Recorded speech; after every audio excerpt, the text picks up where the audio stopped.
When I awoke the next day, it was a clear day, perfect for a shrine visit. It was a perfect day and it'd be a while since I dropped by Reimu's place, so I figured I'd keep her company. Also, I probably should mention I was planning on bringing Flandre by soon. It seems only fair. It was windy today, so the flight to the shrine took a little longer than usual, and if there was wind, Reimu would be inside, so I just headed straight for the back of the shrine and opened the door. Hey Reimu, what's happening? Don't you know how to knock? You know you wouldn't have heard it over the wind. You wouldn't have knocked even if there wasn't wind. Details. I walked inside and shut the door behind me. Reimu sighed, then got up and poured 2 cups of tea. I noticed she filled her own cup first. Oh, for her own cup first. That was usually a bad sign. Maybe I should try to improve her mood before I mention the whole Flandre thing.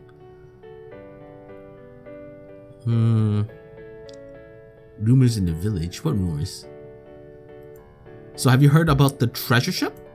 Treasure ship? I think I saw that on Prayer a little while back. Anyone reasonable see it, or is it pure fantasy? Well, I heard from Kane that Moku saw something, but you know how she is. Well, Moku seeing something could mean anything.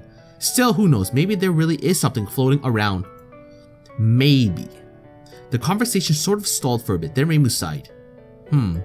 I guess this is bothering me more than I thought. Huh? What is? Anything I can help with? Don't talk, let me explain. Reimu looked pretty serious and decided to say quiet for now. It's about you sacrificing your humanity. What? I'm not sacrificing. Let me finish. I know you don't think much of the villagers, and I know how you feel about death, but do you really want to give away your humanity for this? It'll just give the gossip another thing to chatter about for a day or two. Come on, Marissa, please be serious. I'm asking you as a friend, is this really worth your humanity? Reimu seemed to think this was really important, just like Renosuke had back when I talked to him, so for our friendship, I thought about it really hard.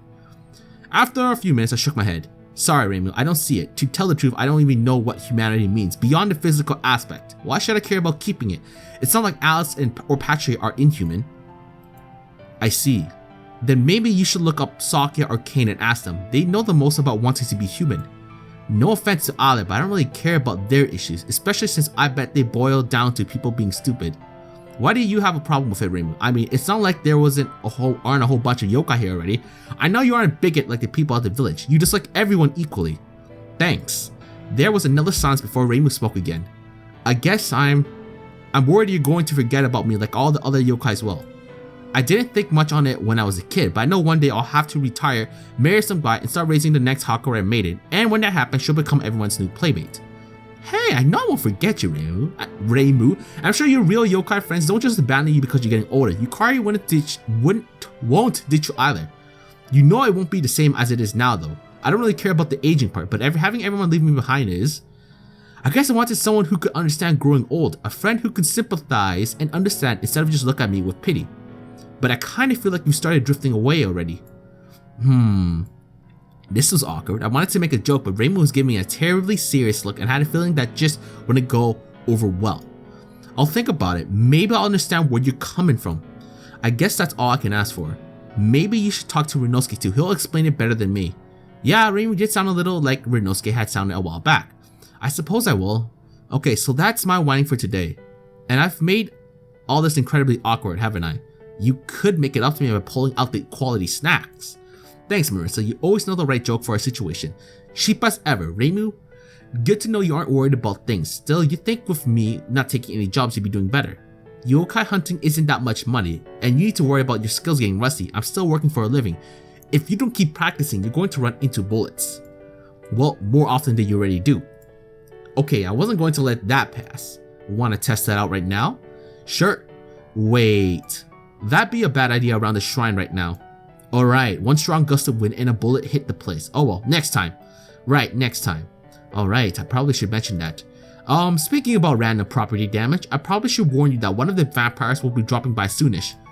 What? Romelia again? Wait, you wouldn't bother warning me about her. She visits far too often. Kurumi's back? What? Kurumi? No, I'm talking about Flandre. Flandre? Flandre, Scarlet? Yeah! Flandre can blow you up with a flick of her hand, Scarlet. It's more of a crushing motion, but yeah. Why? Well, I wanted to help her become more socialized. Reimu stared at me for a good long while. You'll have to explain it to me in detail sometime. Be careful, Marissa. And I expect donations from both of you. Of course you do.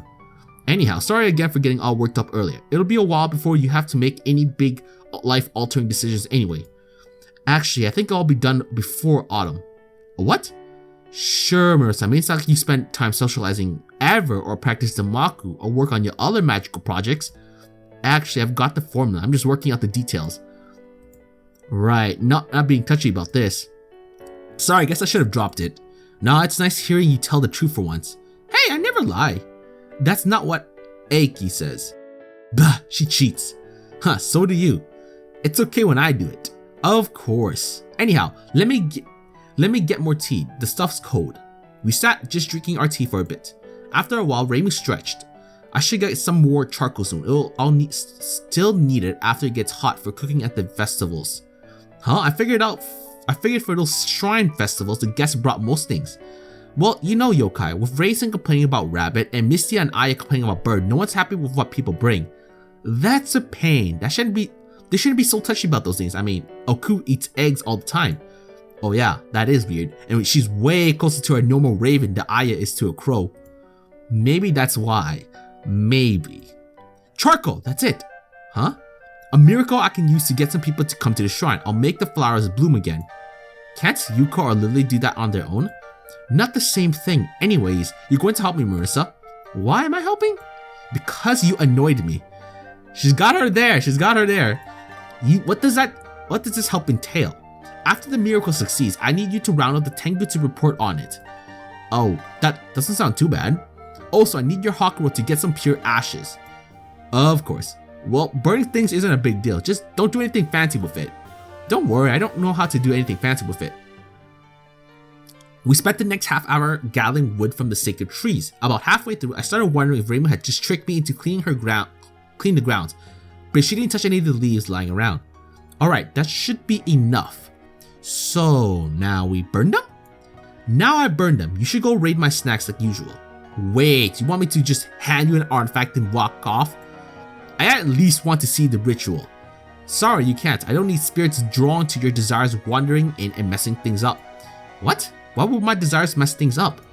Because the ritual requires me to cleanse myself with water first, which means I'll be standing around in a soaked Miko outfit. Well, that wouldn't be so bad, though Reimu's outfit was thinner than a normal Miko's outfit, and you know I don't. Marissa, we've been friends for a long time, long time, which means I know certain things about you. Reimu was right. Well, fine. I tossed Reimu my Hakuro. I'll be back in a couple minutes. Have some tea to cool yourself down. You're an evil woman, Reimu.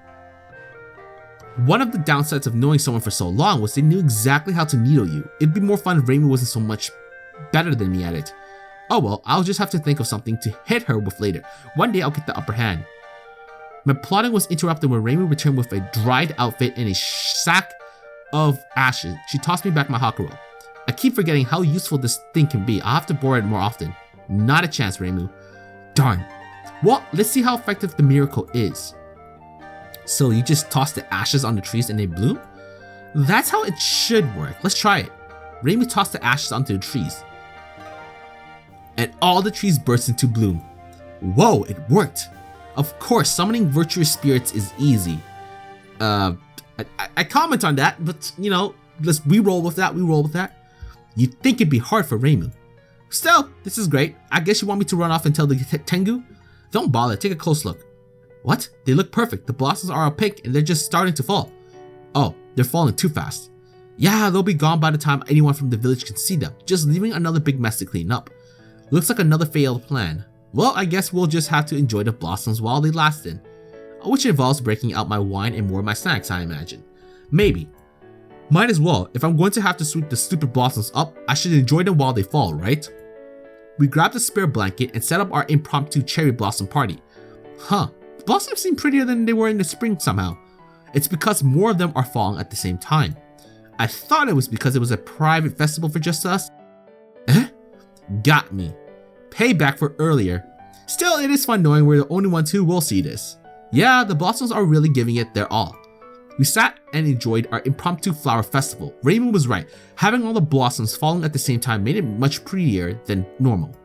I wonder if Reimu felt like it was out of sync with everyone else, like a tree that was shedding their blossom too early. I admit, with all the yokai about, sometimes I felt that way too. And unlike me, Reimu didn't have an escape route, at least not one that I knew about. Everyone might joke about Reimu being lazy, but the Hakuri Miko had a lot of responsibilities. But they were starting to press on her now. I should make sure to visit more often. Sure, a lot of yokai wandered through, but I'm closer to her than most. You're drifting off, Marissa. Sorry, the blossoms hypnotized me a little. Sure it wasn't the sake? We sat down and chatted until the final blossoms fell. It might have been a failed miracle, but I think it was a successful day. Well, I'm off. See you again, Reimu. See you soon. And don't forget to visit Renosuke too. Fine, I'll listen to his complaints. I'm sure he saved up a few. I waved at Reimu, then took off. See ya! How should I finish off the day? Well, I guess we were just talking about Koishi, like trying to get her out. We might as well try one more time. I figured I might need some advice for tomorrow, so I flew down through the underground to the palace of the earth spirits. I wonder where. Hello, Koishi. How'd you know? I didn't know, but it's the kind of trick I pulled if I could keep people from noticing me. It is enjoyable. So looking for advice? Yeah, or at least a chat. Oh, I've been working on making fortune cookies here. Sure enough, Koishi handed me the strange western cookie that very apparently served with Chinese food. I think we're merely responsible for bringing it to Gensokyo. What Koishi was doing with it, I had no clue. Well, it was food. I broke it, pulled out the paper slip, and ate the cookie while reading the fortune. You should keep a positive demeanor, listen to your friends' concern, and do your best to allay their fears. Your winning numbers are 3, 14, and 67. Those, the numbers don't, I'm not for sure if they correlate to anything, but sure, we can work with that. Winning numbers for the lotto. I'm pretty sure the Rice Market Lotto uses a direct draw.